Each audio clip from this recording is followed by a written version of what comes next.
ഇപ്പോൾ ശ്രീമതി പത്മജ വേണുഗോപാൽ കൂടി നമുക്കൊപ്പം ചേരുന്നു. ശ്രീമതി പത്മജ വേണുഗോപാൽ, ISRO ചാരക്കേസ് കെട്ടുകഥയായിരുന്നു എന്ന് CBI ഇപ്പോൾ കുറ്റപത്രം സമർപ്പിച്ചിരിക്കുകയാണ് കോടതിയിൽ.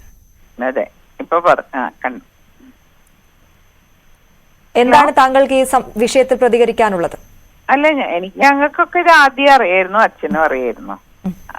കൂടുതലും അച്ഛനെ ഇതാക്കിയിട്ട് രാഷ്ട്രീയ കളിയായിരുന്നു അതിലുണ്ടായിരുന്നത്. അതില് ബാക്കിയുള്ളവരൊക്കെ പെട്ടുപോയിന്ന് മാത്രം.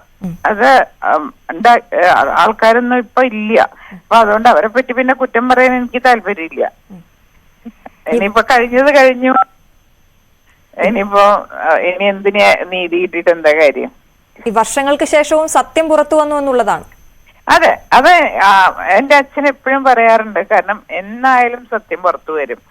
ഞാൻ അതില് ഒരിക്കലും ഞാനൊരു രാജ്യദ്രോഹ കുറ്റത്തിന് ഞാൻ കൂട്ടു നിൽക്കില്ല. അച്ഛന് വിഷമം ഉണ്ടായിരുന്നു ആ പേര് പറഞ്ഞതായാല്. പക്ഷെ എന്തായാലും തെളിഞ്ഞല്ലോ, അത് മതി.